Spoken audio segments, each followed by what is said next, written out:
Welcome to another episode of the Part 145 EASA training from Phoenix Way Academy. Hi, I'm Sarah. Hi, and I'm Sam. Well, in this episode, we will continue the topic of 145.A.75 privileges of the organization. Right, and this section is, it's really the cornerstone of operations. It defines exactly what a maintenance organization is legally allowed to do. We're looking at 145.A.75. Let's jump right in.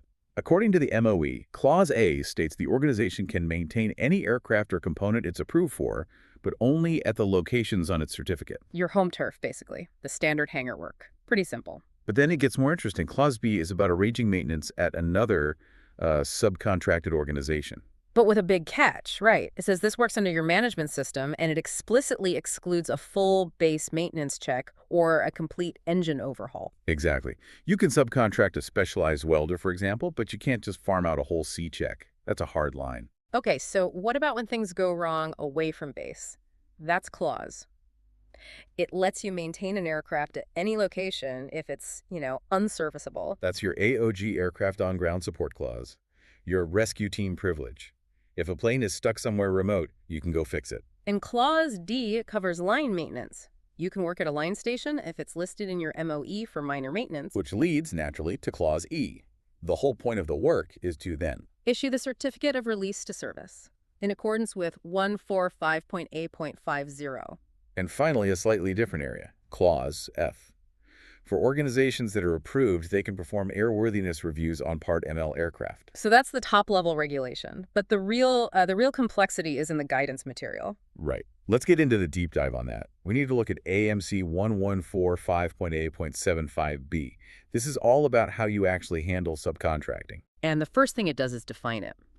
Paragraph 1 says subcontracting is when work is done under your Part 145 approval. It makes a point to say this is different from contracting another approved shop to use their approval. Crucial distinction.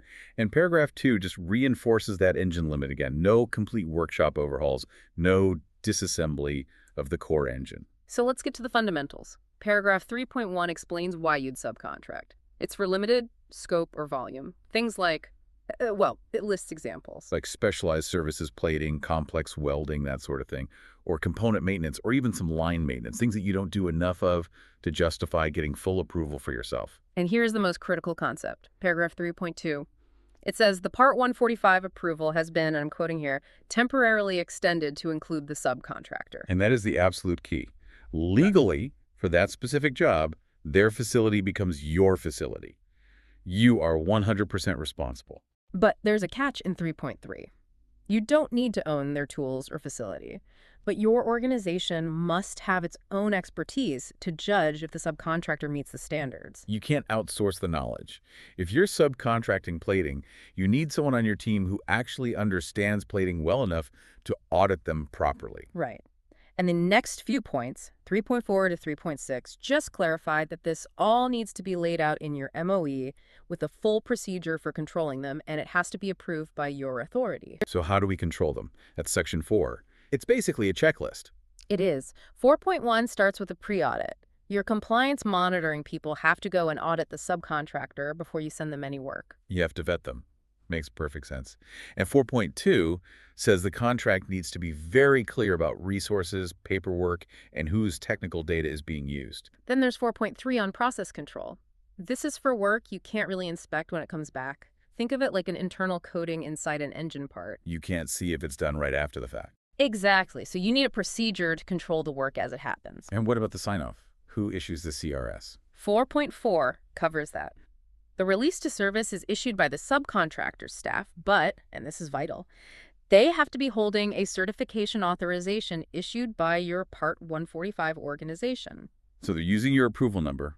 They're acting as an extension of your team. Precisely. And 4.5 says your control procedures must cover safety risks, audit records, and have a clear process for revoking their authorization if they don't comply. And your own compliance team has to audit this whole control system, right? That's 4.6. You have to audit your own function that's supposed to be auditing the subcontractors. A final really important point, 4.7. The contract has to guarantee access for the authorities. Yes. If your national authority wants to inspect your subcontractor, the contract must let them in the door. No arguments. So it's an incredibly powerful privilege subcontracting, but it comes with a serious amount of responsibility and oversight. You can't take it lightly. Not at all. That really wraps up the key points on privileges and the detailed world of subcontracting. In the next episode, we will cover 145.A.75 changes to the organization. Follow us on social media under the name Phoenix Way Academy. Thanks for listening. Stay safe and stay informed.